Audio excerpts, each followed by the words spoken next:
안녕하십니까. 불교학개론 일본에서 5번 제123회차 서일보입니다. 오늘부터는요 4권의 105페이지 경전과 가람의 향기에 대해 살펴보는데요. 본론으로 들어가기 전에 여러분들 개송 하나 살펴보겠습니다. 합장들 하시고요. 후구자귀제 존귀승 천복변해세간한이요 사문위제일이 니라나 모니다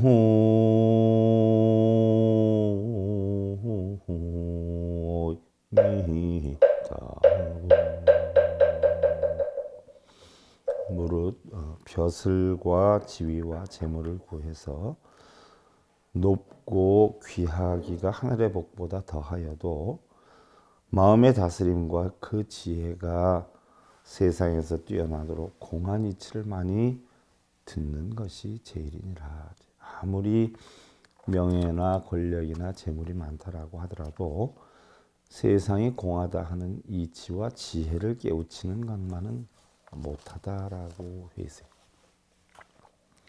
명예나 권력이나 재물이다라고 하는 것은 아무리 많이 갖는다라고 해도 부처님 말씀에 의하면 삼천대천세계를 다 준다라고 해도 결국 우리는 만족하지를 못한다라고 했어요. 그럼 세상이 모두 공한 이치를 알게 되면 우리는 항상 어떠한 상황이나 여건에 처하게 된다라고 해도 만족한 삶을 살 수가 있다. 즉 행복하고 열반된 삶을 살 수가 있다는 이야기죠. 오늘 여러분들 4권의 105페이지 제3장 경전과 가람의 향기에 대해 살펴보는데요. 목전 무법 종교유연 화홍요 이반무문 일임앵 연언이라 라고 했어요. 금강경에 나오는 계절이거든요. 그래서 눈앞에 법이 없으니 버들이 부르고 붉은 대로 맡겨두며 귓가에 들림이 없으니 꾀꼬리가 읍조리고 제비가 쥐적임에 맡겨두도다라고 했는데 바로 오온이 공한 이치 우리가 개성에 살펴본 것과 같이 오온이 공한 이치를 알게 되면 결국 세상의 모든 법이 다 법체다, 법성이다 이렇게 표현을 하지만 공한 이치를 알게 되면 눈앞에 법이 없게 된다는 이야기죠. 그러니까 버들이 푸르고 붉은 대로 맡겨준다라고 하는 건 내 사고관대로 그것을 고치려 하거나 이해하지 않는다는 이야기고요. 또한 귓가에 들림이 없으니 꾀꼬리가 읍조리고 제비가 짖어금에 맡겨두더라고 하는 것은 어떠한 소리가 들린다라고 하더라도 공한 이치를 알게 나면 그냥 허공에 구름이 지나가는 것과 같은 이치로서 어떠한 소리 역시 하나의 흘러가는 소리다 하는 것에 이치를 알게 되니까 결국 어떠한 소리가 들린다라고 하더라도 그냥 맡겨두다 보면 그 소리에 의해서 번거로움이나 번뇌가 형성되지 않는다 이런 뜻이 해당이 되죠. 그래서 우리 불교에서의 어떤 깨달음은요, 여러분들 뭐 흔히들 절에 가서 깨달음 얻는다고 절하고 빌고 또 염불하고 독경하고 이렇게 되는데 사실 깨달음이라고 하는 것은 온이 공한 이치를 아는 게 깨달음이지요. 그런데 눈에 보이는 것이나 귀에 들리는 것조차도 사실은 공한 것이라 없는 것이다라고 하는 이치를 알아라라고 해 있는데 염불하고 독경하는 것 자체를 없는 것으로 아는 게 아니라 그걸 함으로 인해서 뭔가 이루어질 수 있다라고 하는 마음의 집착, 탐욕심을 갖게 되기 때문에 이것은 올바른 부처님의 가르침이 아니다라고 하는 것이죠. 그런데 대부분의 사찰에서는 그러한 것들을 하고 있기 때문에 그러한 것에 체면이 걸린 사람들은 역시 습이 되어서 그런 걸 안 하면 불안해하는 것이죠. 일종의 뭐 마약과 같은 것이요. 바로 그런 체면을 걸지 않아야 편안함을 느끼게 하는 것이 올바른 부처님법을 전하는 것인데 그런 걸 하도 하기 위해서 습이 되다 보니까 오히려 안 하면 불안감을 느끼게 되다 보니까 꼭 마약과 같은 여건이 되는 것이죠. 잘못돼도 너무 잘못된 것이지요. 원각경 보안장에 보면은요, 선남자 비여 청정 많이 보주요, 영어오색 수방 각현이라 제우치자 견비 많이 보유 오색이니라라고 했어요. 선남자야 비유하면 보배구슬이 청정한데 그 보배구슬에 오색이 비추이면 바로 빛에 따라 각기 나타나는 색이 나타나는 것이오늘 어리석은 사람들은 그 보배구슬에 오색이 있는 줄로 아는 것과 같느니라 라고 했어요. 자, 우리는 본래 공한 마음으로 세상에 태어났단 말이죠. 그래서 우리가 육근으로 육경을 접하면 세상 사는 모든 것이 결국은 한낱 지나가는 것에 지나지 않는 것인데 그 실제 있는 것으로 착각을 하고 산다라고 하는 것과 같아요. 자, 보배구슬은 투명해 아무것도 없어요. 근데 오색이 비추이다 보니까 그 오색 자체가 그 투명한 구슬에 비치니까 그 구슬이 오색이 있는 것까지 착각을 한다라고 하는 것과 같은 내용이지요. 우리가 본래 마음은 공한데 문기 고요 몸뜻이 색성량 미축법이라는 걸 보고 바로 있다 없다 크다 작다 행복하다 불행하다에 빠져서 그것으로 번뇌하는 것은 본래 없는 것인데 있는 것인 줄 알고 착각을 해서 번뇌하는 것이다 라는 부분을 이야기를 하는 것이죠. 이런 것이 전부 몸과 마음이다. 환상의 때이니 바로 때가 없어지면 시방세가 다 맑고 깨끗함을 알게 되리라 라고 했는데 이런 것들이 결국 알고 보면 전부 환상에서 일어나는 자기의 망상에서 일어나는 때에 지나지 않는다는 이야기죠. 그 다음에 여러분들 이제 107페이지로 넘어가면은요. 불교 경전의 성립이 있어요. 그럼 우리가 지금 공부를 하는 이런 경전들은 어떠한 절차를 밟아서 어떻게 성립이 되었는가에 대해서 우리가 살펴보는 부분인데요. 우리 불교의 경전은요, 결국 서가모니 부처님께서 깨달으신 진리를 35세 깨달아서 결국 80까지 해서 45년 동안을 중생들에게 설법한 내용을 기록한 성전이죠. 경전은 원래 고대 인도의 언어인 산스크리트, 즉 범어나 지방 방언인 빨려 등으로 기록이 되었다가요. 불교 확산과 함께 각 나라의 언어로 번역을 하게 되었죠. 우리나라 같은 경우만 해도 한자 문화권인 중국의 영향을 받아서 결국 한문 경전을 사용하게 된 것인데요.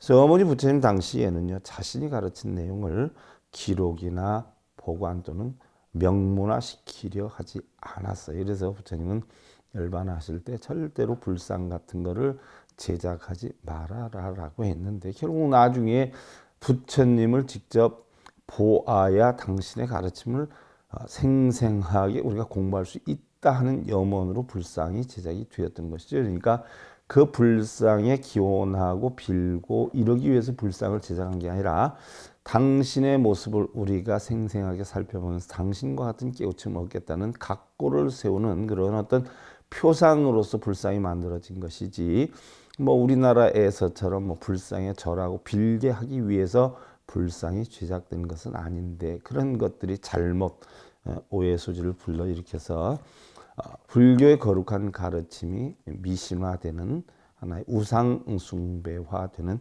여건으로 변화가 됐던 것이죠. 부처님 인멸 후에 부처님 말씀을 제멋대로 해석하려는 이런 무리들이 형성이 됐어요. 자, 부처님 이제 열반하셨어요. 그러니까 부처님이 이런 말씀을 하셨다. 아니다.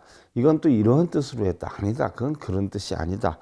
이런 어떤 여건들이 많이 퍼져나가다 보니까 이게 도저히 아니 되겠다. 부처님의 제자들이 각자가 기억하고 있던 이런 부처님의 말씀과 내용에 대해서 뭔가는 통합을 시켜야 되지 않겠냐 하는 통합의 필요성을 느끼고 경전을 결접하기에 이르게 된 것이죠. 그래서 경전의 결집은 총 6회 결집이다라고 문헌에 나와 있는데 보편적으로 1회 결집에서 3회 결집까지는 신빙성이 굉장히 높고요. 또 4회에서 6회까지의 결집에 대해서는 후세에 뭐 만들어진 것이다라고 하는 이야기가 있는데, 일단은 우리가 육회 결집까지 어떻게 형성이 된 것인가에 대해서는 알을 필요성이 있다는 이야기. 경전의 제1결집은요, 두타제일인, 그러니까 부처님 제자 가운데에 가장 캡틴이었죠. 그래서 부처님 열반하시고 나서 부처님의 모든 법통을 전수받은 마하가사파를 중심으로 해서 계율을 가장 잘 지켰다 하고는 우파리존자. 우파리존자는 샤카족 사람이죠. 샤카족 사람인데 우파리존자는 마가사파 같은 경우는 바라문 출신이에요. 근데 우파리존자는 샤카족 출신인데 궁중의 이발사였지요. 귀족들이 바로 부처님 사촌 형제들이 출가를 할 때 짐을 들고 따라서 출가를 했다가 돌아가라라고 하니까 허락만 해주신다면 저도 출가를 했으면 좋겠습니다 라고 했을 때 허락을 받아서 출가를 하게 됐죠. 그때 왕자들이 그럼 어차피 출가를 할 거면 우리가 몸에 두는 영락 같은 것은 쓰면서 즐기면서 찬찬히 갈 테니까 그대가 먼저 출가를 해라 라고 해서 우파리존자가 먼저 출가를 하게 됐죠. 이때에 나중에 왕자들이 약 일주일에서 2주일 정도 늦게 왔는데 부처님께서 우파리존자에게 절을 하면서 출가를 하라라고 했더니 어떻게 저런 천민한테 절을 할 수 있느냐라고 이야기를 하게 되죠. 이때 부처님께서 우리 불교의 집안은 5개의 강이 전부 바다로 흘러 들어가게 되면 바다의 짠맛 하나뿐이 나오지 않는 것 같이 우리 불교에서는 신분의 높낮이가 없다. 그 당시에 뭐 사성계급 제도를 하지 않았어요. 근데 신분의 높낮이가 없이 먼저 출가한 사람이 선배가 되고 늦게 출가한 사람이 후배가 되는 것이니 당연히 선배에게 예를 갖추고 출가하는 것이 원칙이지 않느냐 했을 때 왕족이 우리는 그렇게 못하겠습니다 라고 하니까 부처님이 그럼 돌아가라, 난 받아주지 않겠다라고 해서 할 수 없이 결국 이발사였던 천민이었던 우파리존자에게 절을 하고 왕족의 귀인들이 바로 출가를 하게 되죠. 이랬을 때 최초로 우리 불교는 바로 사성 계급 제도를 철폐한 것이 겉으로 드러난 어떤 여건이 되지요. 그래서 우파리존자가 자기가 이발사 출신이었기 때문에 더더욱 노력해서 공부를 해서 깨달음을 얻었어요. 그래서 계율을 제일 잘 지켰기 때문에 지게제일이다 표현을 하는데 보편적으로 우리 불교 공부하는 사람들도 그래요. 제가 수십 년 가르치다 보니까 보편적으로 학벌이 좋은 사람들이 대학원 나온 사람들이 불법에 대해서 공부를 굉장히 잘 할 것 같지만요.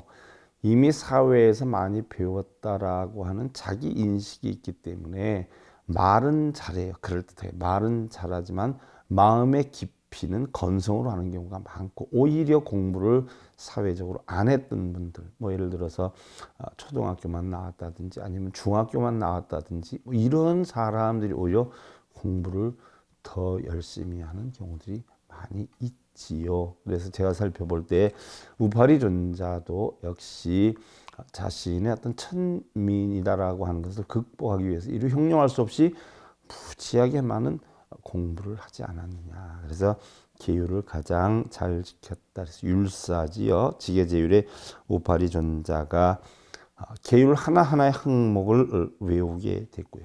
그 다음에 설법을 가장 많이 들은 아난존자가 교리 부분을 암송했다라고 하는데, 자, 아난존자는 기억력이 굉장히 좋았다라고 하지요.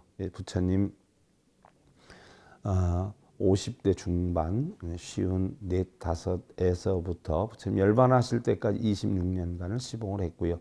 일반적으로 우리가 아난존자만이 부처님 시봉한 줄 아는데 아니에요. 부처님 쉬운 4까지 35에서부터 7~8명이 시봉을 하다가 결국 아난존자가 8번째로 시봉을 한 사람인데, 아난존자가 출가를 할 때 부처님의 시봉을 담당해 줄 것을 약속하는 조건 하에서 출가를 해 있기 때문에, 그럼 부처님이 사용하던 물건이나 부처님이 잡수시던 음식을 일체 먹어서는 안 된다, 가져서는 안 된다는 조건하에 서로 합의해서 결국 부처님의 시봉을 들게 됐죠. 근데 기억력이 너무나 좋아가지고 아난존자는 부처님께서 법문하신 내용을 한 번 들으면 거의 잊어먹지 않았다라고 해요. 그래서 뭐 우리들 흔히들 보면은 뭐 어느 큰 스님의 상자다, 어느 큰 스님의 상자다, 우리 스님은 누구다 이렇게 해서 보편적으로 자기는 공부하는 게 없으면서 자기 어른의 어떤 명망을 앞세워서 거들먹거리는 스님들도 적지 않잖아요, 사실. 우리 스님 같은 경우도 저한테 하신 말씀이 네 스승이 누구다라는 이야기를 절대 하지 말아라. 차라리 내가 누구의 스승이다라는 소리를 한번 들어보자라고 해서 저에게 참 상당히 많은 가슴에 느낌을 주게 하셨던 분인데, 저희 스님도 그래서 대부분이 누구 제자다라고는 얘기를 많이 하는데 누가 누구의 스승이다라고 하는 얘기는 하는 경우가 드물다. 대부분 스승 이야기를 하는 사람들은 자기의 부족함을 스승의 이름으로 채우려고 하는 경우가 많기 때문에 절대 사용하지 마라. 저희 스님께서는 그런 말씀하셨는데 우리 불자들도 그런 경우 많지 않아요? 나는 뭐 어느 종단 다닌다든지 아니면 어느 스님 잘 안다라든지 하면서 자신의 무지함을 이렇게 덮으려고 하는 불자들 적지 않잖아요. 금강경도 읽고 쓰기만 했는데 금강경 공부를 했다라고 하는 분들 많아요. 읽고 쓰기만 했는데 그 내용이 무엇이 담긴지도 모르고 그냥 나는 금강경까지 공부를 했다는 사람 많아요. 이게 하나의 허울 좋은 어떤 명목인데 아난존자도 결국 그래서 깨우침을 얻지를 못했지요. 그래서 부처님이 열반하실 때에 이제부터라도 공부를 하거라 해서 네가 스스로 깨우치거라 라고 했는데 결국 부처님이 열반하시고 나서 불교 교단에서 쫓겨나지요. 부처님 말씀 인용해서 굉장히 말은 잘 하는데 깨우침 얻은 것이 없어요. 보편적으로 우리 불가에서는요, 불교 공부를 아무리 많이 했어도 법문을 할 줄 모르면요, 아양승이라고 그래요. 아양승, 벙어리 염소, 죽어도 매소리를 못한다고. 승려다라고 한 불법을 공부를 해서 불법을 전해야지, 전하지 못하는 사람은 아무리 불법을 많이 공부를 했다라고 해도 벙어리 염소와 똑같다 해서 아양승이다라고 하고, 반대로 아난존자와 같이 어떻게 돼요? 깨우침을 얻지 못하고 부처님 가르침을 그대로 인용해서 말만 잘하는 이런 승려들을 우리는 앵무새다 이렇게 표현을 하고요. 흉내를 잘 내는 스님들을 원숭이와 같다 이렇게 표현을 하고요. 또 절에서 보편적으로 올바른 수행자의 본분을 지키지 않으면서 올바른 수행자의 본분을 지키는 사람들을 해를 끼치고 문제를 일으키는, 즉 공부를 해야 하는 도량에서 공부는 안 하고 폐조직을 만들고 어떤 권력 투쟁에 앞서고 이러다 보니까 실제로 공부하는 사람들은 거기에 존재할 수 없게 되지요. 바로 그런 폐를 만드는 승려를 붕당승이다. 원래 종파를 만들어서는 아니 되지요. 부처님법은 종단 종파가 없단 말이죠. 그래서 그런 폐를 만드는 스님을 붕당승이다 이렇게 표현을 하고요. 그런 조직들을 쥐집에 든 고슴도치다. 쥐집에 고슴도치가 들어왔으니 쥐가 살 수 있겠냐는 이야기예요. 그러다 보면 결국 고슴도치가 쫓겨나는 게 아니라 쥐가 쫓겨나게 되죠. 지금의 어떤 명문 뭐 사찰이나 종단 보면은 보편적으로 고슴도치가 실권을 장악한 경우가 적지 않지요. 사실 이게 부처님 제세 시에도 많이 있었던 부분이기도 해요. 그래서 우리 불자들이 스승을 선택할 때는 부처님께서 꼭 90일 정도는 같이 생활을 해보고 정말 어떠한 일이 일어났을 때 어떠한 사고관으로서 어떻게 처리를 하는가를 보고 또 그 사고관에 대해서 어떠한 생각을 가지고 있는가를 판단을 해서 과연 존경받을 마음이 있고 또한 부처님 가르침을 있는 대로 그대로 전할 때에 스님 소리를 하지 그전에는 절대 스님 소리를 하지 마라 라고 했던 부처님의 가르침이 그래서 있었던 것이기도 하죠. 그래서 아난존자가 결국 마가사파가 대를 이었을 때 쫓겨나게 되죠. 하지만 부처님 가르침 얼마나 줄줄이 잘했는지 절을 하나 차렸는데 신도들이 인산인해를 이루는 거예요. 부처님 26년 시봉했다는 소리 하나, 또 부처님께서 하신 말씀 그대로 하는 거 하나 얼마나 많아요. 그러니까 도반들이 입만 놀리지 말고 앵무새처럼 바른 깨달음을 얻어야지. 입만 놀리고 있다라고 하면 그것은 법을 전하는 게 아니라 병을 전하는 것이니까 이건 잘못된 거 아니냐. 발기비구가 이야기를 해가지고 결국 절문을 폐쇄를 하고 그때서부터 수행을 해서 깨달음을 얻게 되죠. 그래서 마가사파한테 인정을 받아가지고 결국 이대사조가 되는데 그 이대사조가 되기 전에 바로 마가사파한테 인정을 받아가지고 결국은 경전결집에 참여를 하게 되는 거예요. 그래서 부처님 법문을 제일 많이 기억하고 있는 아난존자가 부처님의 가르친 부분을 암송을 해서 모임에 참석을 500비구가 했는데 그 500비구 가운데에 한 사람이라도 난 그렇게 들은 일이 없어. 그건 잘못된 것 같아. 라고 하는 것들은 전부 빼버리고 500비구가 전부 맞아. 부처님께서 그렇게 설명하셨어. 맞아. 그런 뜻으로 하셨어. 하는 항목만 묶어서 만든 것이 결국 경전 제1결집이 된 것이죠. 이것이 결국은 확정을 해놨는데 또 이후에 여러 차례 경전 편찬 모임이 있었어요. 그러나 공인된 설법 내용이 암송으로만 전해 내려오다가 기원전 1세기 경서부터 문자로 정착돼 가지고 각 나라의 언어로 번역이 되어서 내려오고 있는 실정인데 그럼 불교 경진의 결집을 놓고 볼 때 바로 결집이다라고 하는 것은 뭐요? 암송한다는 이야기예요. 부처님 인묘로의 제자들이 모여서 유교의 산실을 막고 즉 부처님 가르침이 도산되는 것을 막고 또 불교 교단의 교권을 확립하기 위해서 부처님의 가르침을 외워내어서 결국 정리하고 집성함으로 인해서 우리 불교의 교법 전승에 커다란 도움이 되게 한 것이 바로 부처님 경전의 결집에 해당이 되는 거죠. 그래서 제일 처음에 결집한 것이 바로 부처님 열반하시던 해예요. 이때 500비구가 전부 모였고 또 스님들만 모이게 됐죠. 바로 출가한 스님들만 모이게 돼서 상좌들의 모임이다라고 해서 500 스님이 모여서 500결집 또한 상좌 바로 자리를 윗자리에 앉는 출가한 스님들이 모였다라고 해서 상좌 결집대 이렇게 표현을 해요. 바로 부처님 인멸하시던 해에 BC 486년이지요. 바로 왕사성의 칠욕굴에서 왕사성 바로 부처님이 법문을 제일 많이 하셨던 곳이 어디요? 최초의 사찰이었던 중림정사 또는 실제로 제일 많이 하신 곳은요. 기원정사에서 제일 많이 하셨어요. 또 바라문의 세력도 그쪽이 제일 셌었죠. 또 샤카족의 나중에 니슨교단이 성립이 됐던 마하파차파티나 또한 야수다라나 또 500 비구니들이 처음으로 출가한 곳이 기원정사이기도 하고요.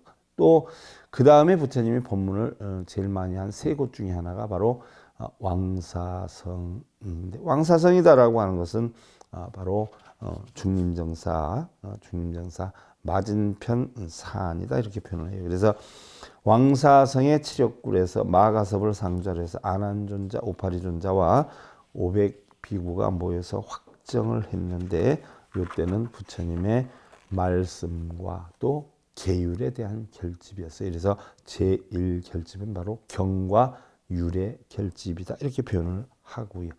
그 다음에 이제 두 번째로 결집이 된 것이 바로 700비구가 모여서 해했다라고 했는데 이 700결집은요 바로 원시불교 뿌리불교 바로 근본 불교였던 바로 부처님께 직접 공부를 했던 제자 또 그 제자의 공부를 했던 제제자의 시대는 이미 지났어요. 부처님이 열반하시고 약 100여 년이 지나서 즉 부처님이 BC 486년에 돌아가셨는데 BC 386년경에 베살리성에서 야사의 제의로 해서 700 장로 비구의 운집에 의해서 열리게 됐어요. 이때에는 보편적으로 14비법의 조사 율의 전체 규정을 했다라고 해 있는데 이를 14비법이다라고 하는 것은요 일반적인 사람들이 잘 모르더라고요. 그래서 이번 기회를 통해서 제가 여러분들한테 14비법이 무엇인가에 대해 설명을 해 드리려고 해요. 그 다음에 1결집은 경률의 결집이고 2결집은 바로 14비법에 대한 조사 또는 율의 전체 교정. 쉽게 얘기하면 1결집 때 만들어진 경률의 결집을 다시 한번 재조사를 확인하는 이런 결집이었다. 그러면 14비법은 무엇이냐? 부처님이 돌아가셔서 얼마 안 지났을 때는 부처님 법이 그대로 율이 정해지고 했는데 부처님 돌아가셔서 100여 년이 지나다 보니까 유권 해석이 전부 달랐던 거예요. 부처님이 이런 가르침을 주었던 거는 이렇게 하라고 한 것이지 이것까지는 용납이 될 수 있어 하면서 뭐 일례를 하나 들어서 부처님이 제세 시에는 절대 그림자가 그림자가 손으로 한 뼘을 넘기까지는 음식을 먹어서는 안 된다. 그러니까 오랫동안 음식을 먹어서는 안 된다. 그림자가 한 뼘이 늘어날 정도면 상당하지 않아요. 그래서 오랫동안 먹어서도 안 되고 또 일일일식이라 한 번 얻었다라고 하면 한 번 먹어야지. 그걸 남겨놨다 2번 먹어서도 안 되고 또 맛있는 것이라 해서 남겨놨다 나중에 먹어서도 아니 되고 또한 하루에 7가식을 했는데 7집을 방문을 해서 닭발을 했는데 또 맛있는 걸 주는 집엔 2번 가기도 하고 그 다음날 가기도 하고 뭐 이런 정도까지는 우리 불법에서 유통돼도 된다라고 하는 출가 승려들의 유권 해석에 따라 부처님의 바른 법이 조금씩 깨뜨려져 가고 있었어요. 그래서 야 이건 아니대. 아무리 세월이 지나도 부처님이 한번 법을 정했는데 그걸 우리가 바꿀 수 있느냐. 자기의 어떤 이래도 될 것이다. 부처님이 이런 뜻으로 하셨을 것이다 해서 바꿔나가는 건 잘못됐다. 그래서 그런 부분을 다시 한번 조율을 하자라고 했던 10가지 올바르지 않은 법을 다시 올바르게 맞춰놓은 게 14비법이에요. 그래서 첫 번째는 고사정이라. 그 당시만 했어도 제일 비쌌던 게 소금하고 향이었어요. 그래서 스님들이 나는 깨달았다. 내가 여러분들을 위해서 소원성취를 시켜줄 테니까 나한테 공양을 올려라 라고 했을 때 제일 가치가 있는 게 향하고 소금이었어요. 그래서 그 당시에는 소금을 누가 더 많이 갖고 있냐 해서 바로 승려들이 부자다 가난하다를 책정했어요. 요즘은 사찰에서 어느 절에서 천도제를 많이 하느냐에 따라서 천도제를 많이 하면 큰 스님이고 부자절이고 천도제를 조금 하면 가난한 절이다 이렇게 하는데 사실은 천도제도 우리 불교에는 그런 뜻으로 천도제가 있는 건 아니에요. 뭐 영가를 극락생시킨다는 뜻으로 하는 천도제는 우리 불교에는 없는 것이에요.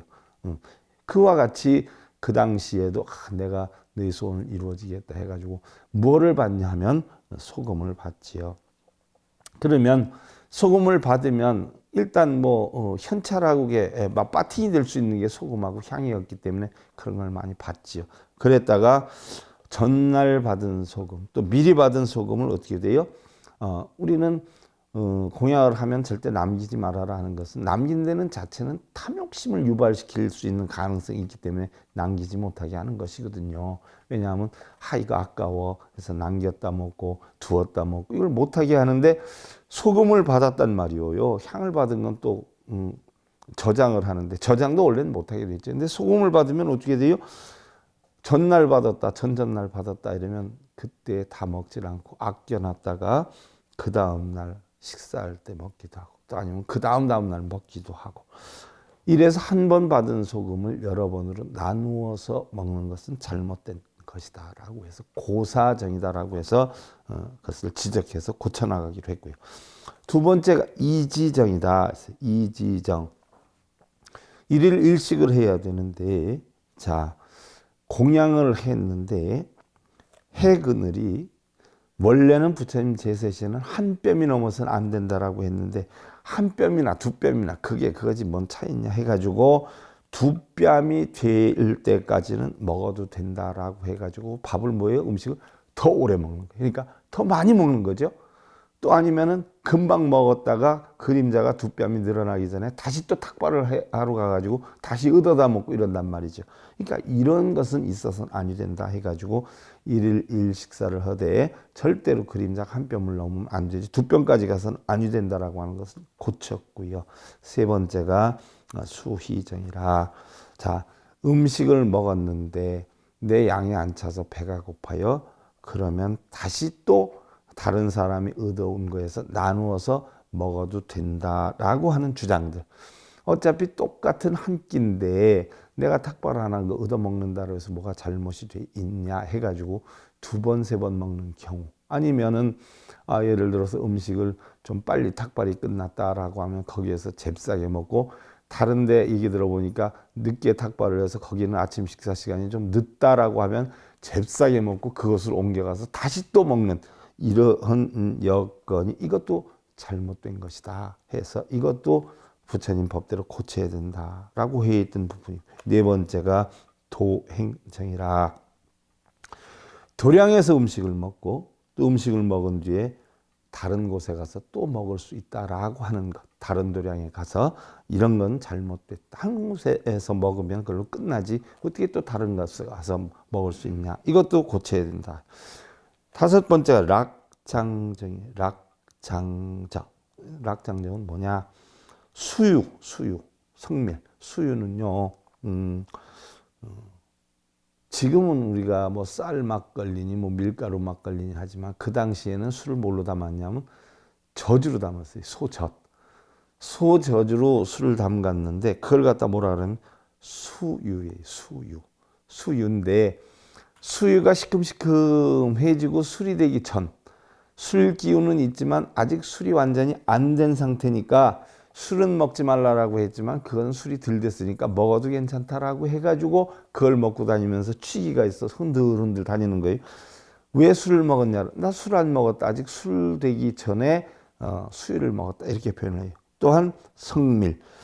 자, 이런 것들, 뭐 또 이런 것들을 타가지고 수시로 먹을 수 있다라고 하는 주장을 했어요. 이건 음식이 정식 음식이 아니니까 아무 때나 먹어도 되고 여러 번 먹어도 된다라고 주장을 하면서 먹는 사람이 늘어나게 되죠. 이것도 고치게 됐죠. 그래서 수유도 술과 같은 것이고 정 먹으려고 하면 한 곳에서 한 번에 한해서 먹되 취기를 느낄 수 있는 정도가 되면 안 된다는 얘기. 그래서 곡차라고 하는 것이 뭐예요? 곡차. 여러분들 스님들이 뭐 술 자시고는 술 먹었다 안 하고 곡차 드셨다 이렇게 표현을 한다라고 좀 하는 분들이 있는데, 곡차는 뭐예요? 차기 때문에 취기가 있어서는 안 돼. 차는 아무리 마셔도 취하지 않지 않아요? 그래서 바로 취하지 않으면 곡차가 되는 것이고 취하면 뭐예요? 술이 되는 거예요. 그 수유도 마찬가지예요. 취기를 느끼게 하면 이거는 술이 되는 것이고 취기를 못 느끼게 하면 이게 술이 아닌 것이 되시오. 그래서 곡차라고 하는 것도 차는 아무리 먹어도 취하지 않으니까 바로 곡차라 표현을 하는 것이에요. 그래서 우리가 보편적으로 술도 뭐 우리 불가에서는 먹어서는 아니 된다 하는 법이지만, 예를 들면은 크게 법에 저촉이 되지 않으면, 또한 병을 치료하기 위한 수단으로 그걸 먹지 않으면 안 된다라고 할 때 인정을 해 주지요. 대신 술을 먹은 후에 일주일 동안은 법당에 나타날 수가 없고 법당 근처에서는 얼씬도 하지 않아야 되고, 법당에 다시 올라라고 하면 일주일이 지나 술 먹은 뒤 일주일이 지나서 목욕 제기하고 그리고 나타나야 된다라고 하는 법도가 이래서 만들어지게 된 것이고요.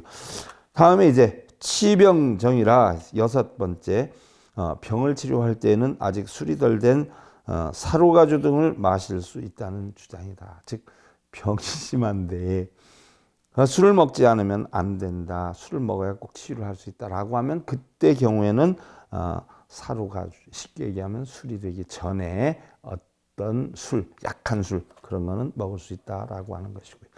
또한 좌구정이라, 자, 원래 좌구라라고 하는 것은 우리가 흔히들 방석을 좌구다라고 하는데, 쉽게 예를 들면 앉아서 명상을 할 때 깔고 앉았던 그런 어떤 자리, 이걸 좌구라 표현을 하는데, 그 좌구를 부처님 제세시에는 거의 비슷하게 만들어서 움직였는데 100여 년이 지나다 보니까 나는 그 좌구가 너무 작아서 안 돼. 내가 몸집이 커서 난 크게 만들어야 돼 해가지고 스님에 따라서 전부 좌구의 크기가 달라요.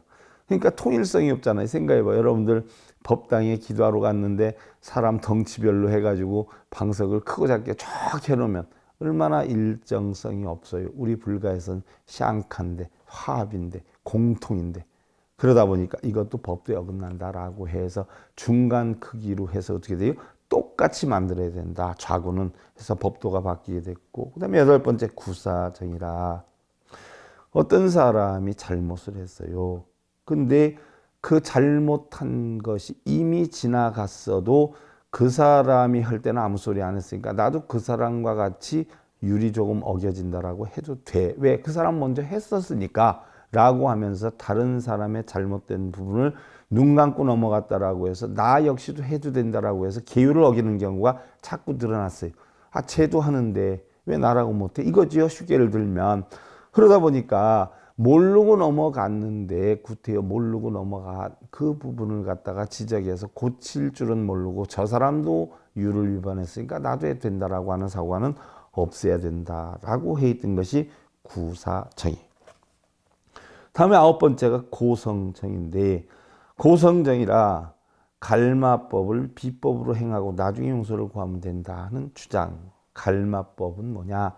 카르마, 카르마. 까르마라라고 표현을 하지 않아요, 여러분들.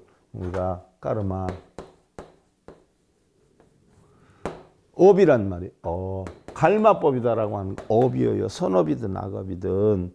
자, 그 선업이든 악업이든도 간에 업은 업인데 나중에 깨달은 게 되면 선업도 악업도 없게 되지 않아요. 근데 하물며 비법을, 올바르지 않은 법을, 바로 이 갈마법, 카르마법을 비밀리에 자기가 잘못을 했어도 나중에 뭐예요? 참회만 하면 된다. 내가 불자들한테 공양을 얻어먹기도 하고 시주를 받고 그 돈을 내가 나름대로 쓰더라도 난 나중에 잘못했습니다 하고 참회만 하면 그 죄는 없어진다 라고 하는 사고가 우리 불교에서 백겁적 집주 일념론탕진이란 말이에요. 백겁 또한 쌓은 죄업도 한 생각이 없어진다라고 하니까 일부러 까르마를 업을 짓고 나중에 참회를 하면 된다라고 하면서 업을 짓는 이런 경우들이 많아요. 이런 것 때문에 스님들이 돈도 받게 되고 뭐 물건도 받게 되고 이래서 형성이 된 거예요. 그래놓고 나중에 참회하면 된다. 이건 잘못된 거다. 또한 10번째가 금보정이라 금은이나 돈 등의 보시를 받아도 된다 하는 주장. 이것은 뭐요? 아, 불자들이 주는데 뭐 내가 받기 싫은데 그냥 할 수 없이 불자들을 복락생기라고 보시공덕 싸라고 하는데 받았지. 이거거든요. 그래서 절대 금은이나 돈 등의 보시를 받아서는 아니 된다는 법도가 다시 한번 만들어진 거예요. 이게 바로 14비법 제2결집 때 10가지 해서는 안 되는 부분에 대해 다시 살펴본 거예요. 우리 불자님들 한번 생각해 봐요. 과연 우리 스님들이, 여러분들 다니는 절 아니면 주변의 스님들이 이 법을 잘 지키고 있는가 없는가를. 뭐 세월이 지났으니까 세월이 아무리 지나도 물은 위에서 아래로 흐르는 거예요. 해는 동쪽에서 뜨고 서쪽으로 치지요. 아무리 세월이 흘러도 불법은 불법이에요. 바른 법이 유지가 돼야 우리 불교의 승계가 유지가 되는 것이지, 세월이 변했으니까 사찰 유지하려니까 어쩔 수 없다. 또 그런 것이 부득이한 경우도 있지만 일부러 불자들을 속이거나 더 많은 영리를 목적으로 해서 엄포를 주거나 뭐를 하면 복이 온다라고 해서 속이는 행위는 부처님 파야티카라고 그랬어요. 단두죄라 파괴죄다라고 했어요. 그런 걸 잘 가늠하셔서 우리 불자님들도 바른 법을 배워서 바른 스님들이 형성이 될 수 있도록 여러분들도 도움을 주셔야 된다라는 이야기죠. 자합장들 하시고요. 법제 지혜체요 복행 세세명 일어나 무후 이타. 법이라 하는 것은 공하고 연기하는 지혜 속에 있고 복짓기를 실천하면 세상이 밝아지리라 라고 했어요. 자, 여러분들 바른 법에 의해서 편안함 이루시길 기원드리면서요. 불교학개론 1권에서 5번째 123회차 서일봉이었습니다. 감사합니다.